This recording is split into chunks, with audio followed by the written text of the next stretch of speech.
Galing pa po siya ng Lapu-Lapu City, Cebu, Idol, at nirereklamo niya yung dating warden sa Lapu-Lapu City Jail. Nais daw po niyang makuha yung kanyang pera, kapalit po ng mga coupon na binigay sa kanya.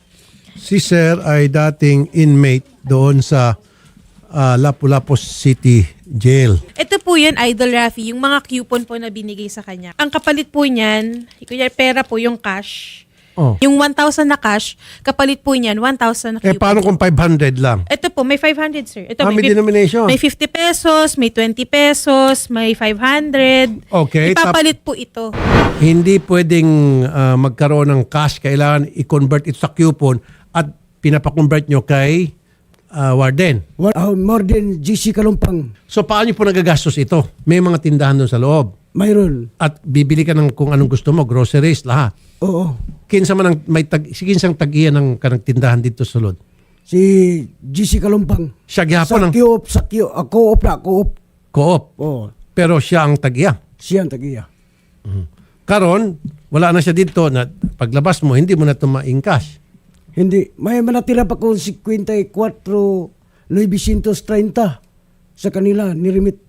So lahat kayo sa loob, hindi pwede maghawak ng cash. Ganito coupon, i-convert. Oo. Magandang hapon po, Sir Kalumpang. Hello, Sir Rafi. May dala po siya ng mga coupon dito. May denomination, may 100, may 500, may 1,000. Total of 90. 3,070. Kayo na po may pasimuno nito. Lahat ng mga tao doon, PDL, na may mga dalaw at binibigyan silang pera, kinukumpiskate yung pera nila kapalit po nitong coupon na may nakalagay na denominations about coupon. Ba't yung ginawa to, Superintendent Jesse? Hindi ko kanyan, sir. Hindi ko personal decision yung gawing coupon yung pera. That is a directive from the national office na instead of pera yung ibigay ng mga kamag-anak nila na dalaw, i-convert ito ng coupon kasi yung pera kasi, sir, nagagamit sa mga illegal sa loob sa past years. So, ang daming mga incident na pag may galugad noon ang joint forces, ang PDEA sa BJMP is ang daming pera. So, magtataka ka bakit ang daming pera sa loob. Ano ang ginagawa ng pera? So, Okay.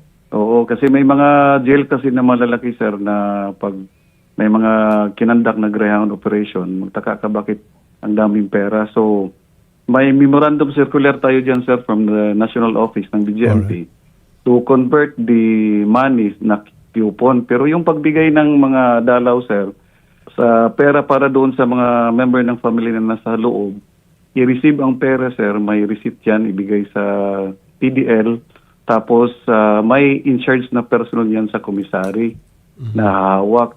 Papalitan kung magkano yung pera na ibigay ng dalaw ng PDL is palitan siya same amount ng coupon. Yes. Hindi lang yun sa Lapu-Lapu, sir, nationwide yan, sir. Okay. Ito po sa kanya, marami po siya ito, 93,070 at paano niya may convert sa cash to? Kasi labas na po siya. So gusto niya po mabawi na yung kanyang pera. Advice ko sa kanya, sir, punta siya dito sa regional office since I am the chairman of the jail commissary para makandakan natin ng investigation at matingnan natin yung record ng jail kung totoo ba yung record doon na yung amount na dala niya is recorded doon sa sa jail commissary natin record. Kung tutugma. Oo, kung tutugma. Para makandakan na rin natin ng proper investigation doon, sir, sa jail.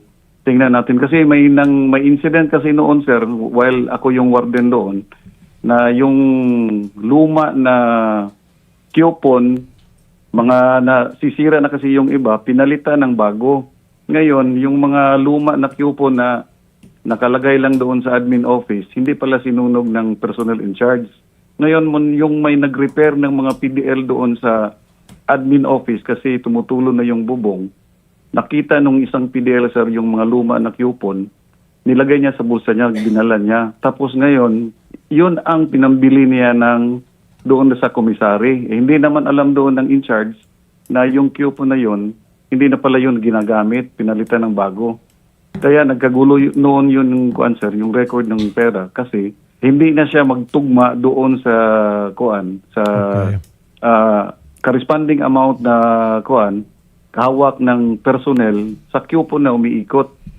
pupunta po siya dyan sa inyong regional office, papakita niya po itong mga coupon at i-match niyo po, gagawa ko kayo ng matching doon sa record ninyo kung talagang totoo nakapag-encash siya o nakapagpa-convert siya ng cash kapalit to mga coupon kung meron siyang record na ganon.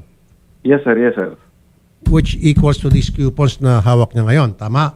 Oo, sir. Punta na lang siya sa akin dito sa office ko, sir, sa regional office. At pasamahan ko siya or ako yung sasama, sir, doon sa jail para makuha natin yun, ma-open natin yung record at matingnan natin.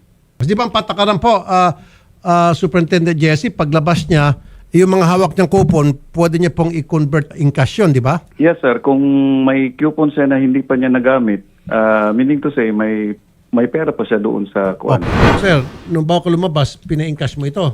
Kini si Militon Plasencia, pinasurrender niya 2003 Enero 4. Mayroon pa kung 59,700 na tira sila ha. 59. 700, binayaran lang kung 4,770. 4,000 lang. May lista to, may record to sa papel. Katong sulat ako ba? Ngiyatag. 93,070. O, nga naman diling mo gi-encash kadag bago kang nigawas. Hindi sila nagbayad. Bakit? Pag hawa ni Sir GC Kalumpang 2022, December 5, wala na siya. Napuli si Militon Plasencia Warden. 2023, pinasurrender lahat niyang coupon. Pinasurrender. Pinasurrender niya. Enero 4, nag-start sila bayad. Kada silda-silda, 1,500. Hati-hati may mga PDL. Pina-surrender sa inyo itong mga coupon. Oh, 2023. 2023. Oh. Nung ipasurrender sa inyo, may kapalit na cash conversion. Nagpasulot sila sigarilyo para pambayad sa coupon. Sigarilyo. Oh, sigarilyo, nagpasulot sila. Si Militon Plasencia, Warden. Sir, sino yung si Presensya? Siya yung pumalit na warden, sir. Okay, well, may mga illegal kayong ginagawa pala dyan. Pinasusurrender daw itong lahat ng mga coupon kapalit ng sigarilyo. So, Kasi yan, sir, pakandakan rin natin ng sir, investigation, sir. Hindi siya nagbayad, nagpagawa siyang apartment. May apartment na ngayon. Mayroon sa Song City Jail, dito, banda. Alam mo, Superintendent Jesse, si Secretary John Vic pa man, napaka-stricto. Hindi siya kumukutsinte sa mga ganitong klaseng kalokohan. Yari kayo kay Secretary John Vic nito. Medyo nadidelikado ka dito, Superintendent Jesse. We will conduct an investigation with regards to that, sir, because during the time, sir, wala namang problema doon sa coupon, sir. Walang problema. Kung walang problema, bakit siya pumunta dito sa amin? Sana, kung walang problema, na-encash nyo ito bago siya lumabas. At sana, hindi nyo pinipilit sila na i-encash itong coupon, i-turn over kapalit ng mga sigarilyo. Hindi ko na panahon yun, sir, yung pina-turnover yung kuwan, sir. Hindi na ako ang warden, sir. Magandang hapon po, Mr. Bustinera. Yes, sir. Magandang hapon po. Pag-aralan niyo po siguro na itong coupon system it doesn't work. Obviously. Nagkakaroon ng kalokohan. Yes, sir. As a matter of fact, totoo naman pong policy naman po talaga yan para maiwasan nga yung too much cash sa jail natin. But I will take it with my principal, sir, na pag-aralan itong cashless system na ito. Policy po ito ng national headquarters natin at pwede naman pong pag-aralan ng implementation nito. Okay. So, iniiwasan nyo na kumalat ang maraming cash sa loob ng city jail. Pero okay lang sa inyo kumalat ang coupon. Kasi coupon and cash pretty much the same. Well, actually, sir, ang policy kasi not more than 1,000 dapat po yan per week ang dala ng isang conversion at not more than 2,000 a week ang isang PDL. Same with cash. Kaya nga po, on our part, we will also conduct a separate investigation dyan sa nangyari pong iyan para ma-assure din itong nagko-complain na patas rin po para may taga-headquarters rin na mag-investigate. Ito nga sir ang sinasabi sa akin kanina ni Superintendent Jesse para maiwasan yung pagkalat na maraming cash. Ngayon, kung i-convert mo sa cash to, bulto-bultong cash to, 159,000 sabi niya lahat-lahat. So therefore, pareho lang. Ang ginawa nyo lang, pinalitan nyo lang ng karton. Tapos kayo nag-secured ng cash, sini-question yung cash at binigyan nyo ng karton. Ganon din. Kung may limit sana, 1,000 naman per week, paano siya nakalusot ng hundreds of thousands? Kaya po yan yung titingnan natin, sir, kasi ibig sabihin, nagsobra naman po ng conversion, hindi rin sumunod sa policy. Correct. Kaya titingnan, yan po yung magkakantak po kami ng separate investigation immediately para tutukan din po yan. From headquarters naman po ito, hiwalay po yun sa gagawin. Sir, din sa- kung tutusin, I don't see the logic, iniiwasan nyo makahawak sila ng cash. Pero, pinapayagan sila makahawak ng coupon na convertible to cash later on. Or, pwede nilang bilhin sa komisari. It doesn't make sense. Yes, tama po. Pwede siguro yung limitahan ninyo yung pagpasok ng cash. Ibig sabihin, lahat ng mga kamag-anak pumapasok doon, kinakapkapan nyo naman yan, di ba? Dumadaan pa sa extra and all. So, allowed lang lamang sila ng 1,000, tapos i-register yun. O, pumasok ka ng 1,000 this week. Next week, hindi ka na pwede. O, the other week, next week, 1,000 ulit. O, ngayong week na ito, umabot ka ng 1,000. Next week, talagang higpitan ka namin, yung kamag-anak mo, etc. Kaso wala, sir, Pinapayagan, pasok ng cash, basta may convert sa coupon at may nagbubulsa ng cash dyan. For all we know, baka pati sa national office, merong nakikinabang. Yes, sir. Ito pong kasing nangyayari na ito na ganyan. Dapat hindi po nangyari na more than 1,000 or 2,000 a week ang value ng pera ng PDL. Kaya nga po yan, titingnan po natin, sir. At ngayon lang din naman po na kami nakatanggap ng ganyang reklamo sa cashless system natin. And definitely, kung may mananagot po, isisiguraduhin naman po namin. Okay, may nagtatanong ng netizen. Paano rin po kayo ipon ng maraming pera? Guard porn, bumili ko ng 50. Tag 540 ang buka na. Nagnegosyo ko. Nagnegosyo ka? Oo. May 5-6 ko. May sari-sari ko store. Magkumpra ko silang co-op. Magaling si sir. May negosyo ka sa loob. O sa loob. Okay. Negosyante ka. Para mabuhay ako mga nagagmay pang pamiyaan ko. Tapos yung kinikita mo sa loob, gusto mo ipadala sa labas para pang tustos. Pagkain sa akong mga bata. Namatay pa. Wasawa. Abril 24. Wala ko na tagay kwarta. Alam mo, Superintendent Bustinera, may pumunta sa akin dito yung sa Muntinlupa. So nagpe-painting siya. Yes, sir. Yes. And then pagkatapos painting niya, ibinebenta niya yon, makakatanggap siya ng cash sa benta niya tapos pinapadin sa mga magulang. Yes, opo. May mga ginagawa pong gano'n na programa po tayo. Ang ako na kwarta sa pisuan, 1.7 ka na siya. 1.7 million. Oh. Uy, laki ng pera Lahat mo. na yan, 5-6 ka na simana man tubo. Sa kalibo, tubo, 200. Sa kabuhan na kay 50, tubo ana 50, 10,000. Moabot ako 150,000, 30,000. Asa na ka nag 1.2 million? Kaya ipon ko, ipon. Pero wala na. Wala na. Lumipad. Nasakit ako ng asawa. 7 ka tuig niya. Gamatay ganyan sa Abril 24. Wahi ko tagain nila kay urungan ko si Kandari Gate nga. Asa ko nukun ako. Pumunta ko sa IWLD. Patabang ko ni Warden Plasencia. So, mga ko kas kaya napap ko deposit dito nga kwarta nga 54, 930. Paras Carlo Bahio ka ng mayor sa asa ko at ko patabang ko dito kay mga ingkas ba. Wala ayaw gadto kay mainit ang ulo ni Warden. Superintendent, itong mga PDL na tulad niya, nagninegosyo, wala namang masama siguro doon. Para kumita siya, nang sa gayon, paglabas niya, may pera siya, panimula. O dili ka, meron siya may padala sa kanyang pamilya sa labas.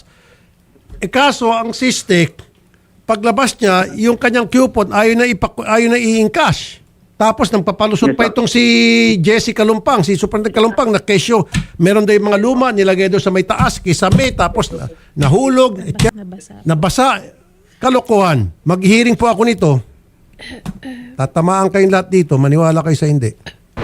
Mr. Kalumpang, Yes, sir. palitan mo po ito dahil kapag hindi, tatamaan ka sa akin. Maniwala ka. Mag-hearing ako. Papatawag kita sa sa Senado. Sir, papuntahin na lang yung former PDL dito sa office, sir. At sinisiguro ko sa'yo, pag nakarating to kay Secretary John Vic Remulla na stricto pagdating sa mga tauhan niyang loko-loko, yari ka dito kay Secretary John Vic.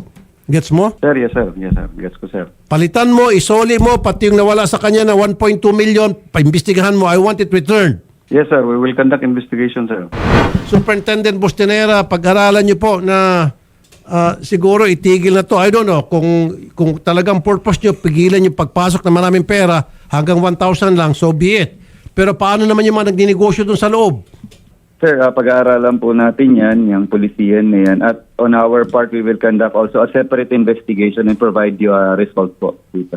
Sige, thank you po. So pupunta po dyan si Mr. Castro kay Superintendent Kalumpang at i-reimburse niyo po ito, papalitan niya. Okay, sir? Yes, sir. Opo, i-refer po namin at kami na po ang bahala para matulungan po yung nagre-reklamo. Opo. Superintendent Kalumpang, huwag ka na magpalusot pa. Dahil palusot na kesyo na wala, kesyo na basa. Hindi ko tatanggapin yun. Sir, yes sir, papuntahin mo lang dito sa office, sir. Thank you, sir. Thank you, sir. Pagkalaya ko, July 25, pupunta kong Mayor Ahong, wala ko katubang kay dagang mga parinir. Tapos, may tao nagharang sa ako, nakamas, kung itutuloy ko katulpo, banatan nila o hulihin ko. Gihadlo ka, kinsa man to? Hindi ko alam katao, nagmas yan. Kung hindi ko banatan, may imtil magdakop sa kuwa plantiran kung shabu.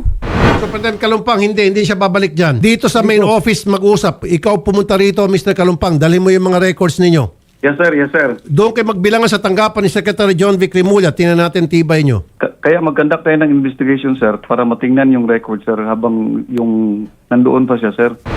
Superintendent Bustinera, Yes, sir. hindi na po Speaking siya babalik sa Cebu kasi baka mamaya doon pa siya matutodas. May treat sa akin.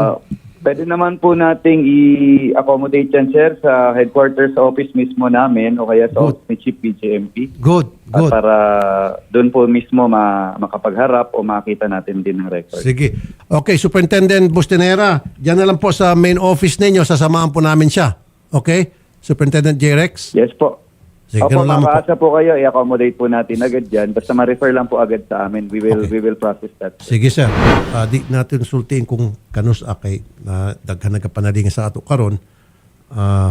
Mosulti ay kita dito sa likod o schedule natin pag-adto dito sa BGM headquarters para ma-refund yan, ha? Sige po. Daghang salamat, sir, ha? Daghang Maayong salamat, hapon. Kapitol Boss.